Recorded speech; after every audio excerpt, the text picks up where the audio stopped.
All right. This is August 1st, 2023, and Carnivore Ken is back with another video. I know you've been hoping I would get back on here, right? But, anyways, I'm just going to share a little bit about my past history so you know where I'm coming from as a fellow baby boomer. Um, and I'm going to address my dieting routine, but I'm not giving any medical advice. My philosophy is you do you and I'll do me. But I'm sharing what I do and the results I have gotten. I've done low carb now for about 6 years. All right. Prior to that, I did every diet imaginable. I never was vegan, but I was vegetarian. I have done, the low fat, low calorie, eating the salads and the chicken breasts and everything like that. I had results off and on throughout the years. I've always exercised my whole life, my entire life. I am going to be 64 in November. But let's get back to the low carb journey. I switched to low carb after I retired. I gained a bunch of weight. I was up to approximately 210 pounds. And I was still exercising. I was eating low carb. I'm not low carb at that point. I was eating low calories to a point. Fish, chicken, you know, everything that you would consider healthy. I was not eating processed foods, but I was eating a lot of nuts and grapes and bananas. I mean, I was eating it all. Yeah, I was still gaining weight even though I was exercising. Now, of course, I'm getting older. I was about 56 at the time, and I decided, because I saw YouTube videos on the keto diet, specifically Eric Berg. He's a doctor that does mainly keto videos. I saw him. His stuff made sense, so I started following it, and I went from 210 all the way down to the 160s. And I'm talking, I dropped it fast. It just disappeared. And I was feeling pretty good. But I would say I lost a lot of my muscles when I got down to that 160, and I looked aged. I certainly did look aged. And it just wasn't a good look. I mean, yeah, I was slim and skinny, and all that was going good, but yeah, I'm telling you, I gained years in. If you looked at me, I looked like a shriveling up old man. So, anyways, I started gaining weight back. I mean, I would eat a lot of still the keto food, but I was eating a lot more of it, and I started putting on more weight. And at some point, around approximately 18 months ago, I decided enough is enough. Even though when I'm eating keto food, I'm gaining weight back because I didn't look good on 160s. I thought, you know what I'm going to do now? I am going to lose the weight this time around and maintain the muscle. Because when I gained that weight back up, my gym workouts, I was able to push a whole lot more weight, and I put on a lot more muscle, but of course the muscle's covered up by the fat.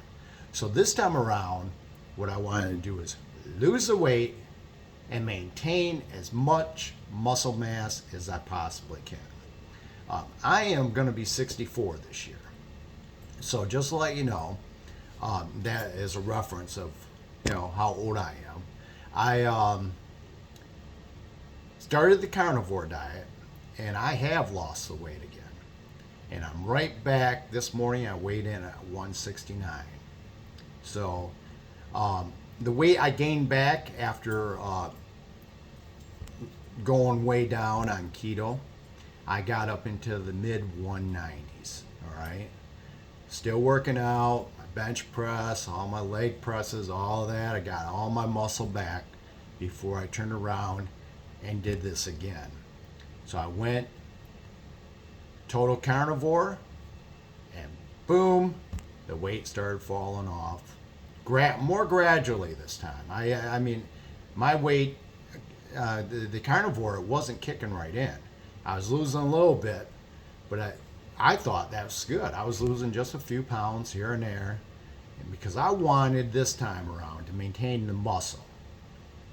And then as I got stricter carnivore, and especially when I started doing sprints along with the resistance training, I mean, the belly fat just started disappearing.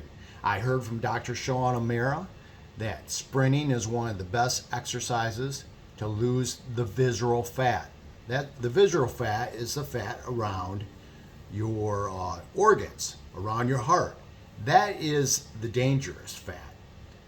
In fact, in his opinion, that is the number one cause of all diseases, cancers, cardiovascular diseases, everything. If you have too much visceral fat, you are putting your health at risk. That's the bottom line. According to Dr. Sean O'Mara, who was trained as an emergency doctor. Now he specializes in people losing their visceral fat.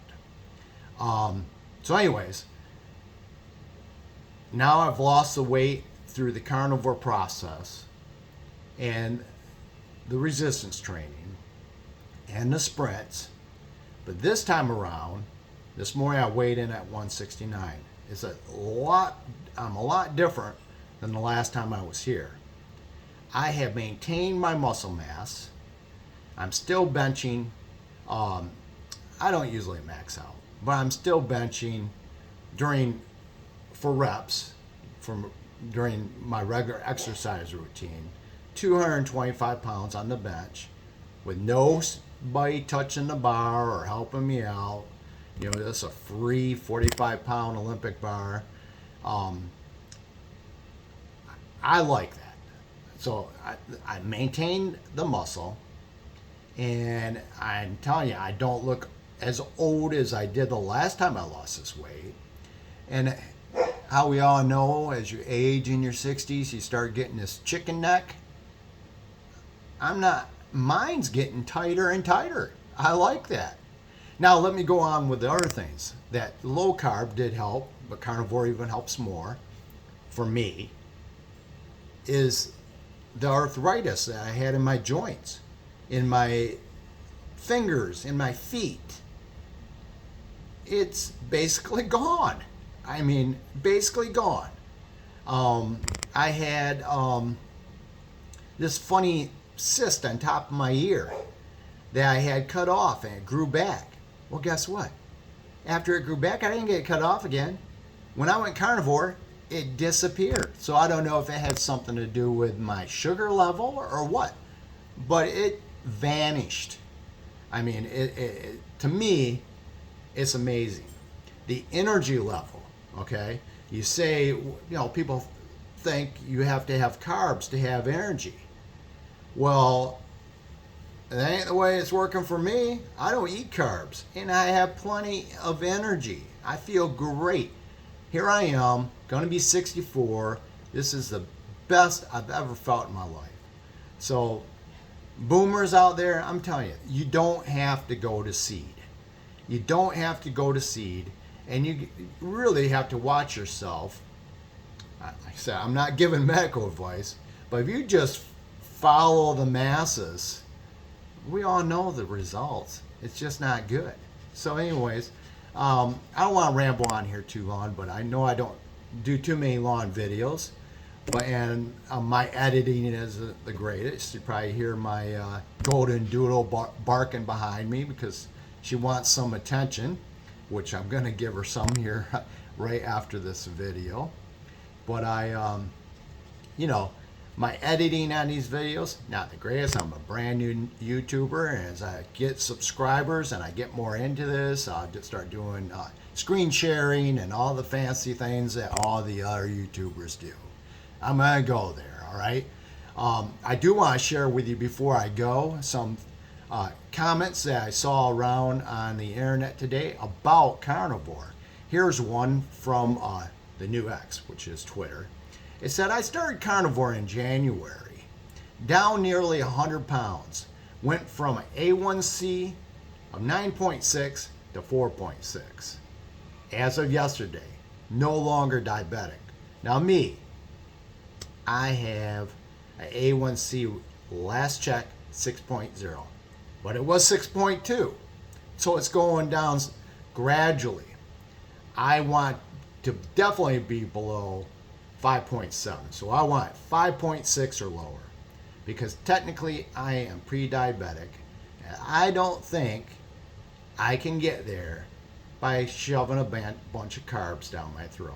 And no, I don't want to be have my pre-diabetes turn into type 2 diabetes, which, you know, a lot of people, a lot of baby boomers, that happens to us. And I believe my carnivore, in fact, I will share in September if my A1C is improving. This is another neat comment that I wanted to share that I saw on the internet today. And this guy mentions a study, and he is in the hospital. He doesn't really say why he's in the hospital, but this is just an example of the mainstream medical and the way they think. It says, that's my A1C was 5.8,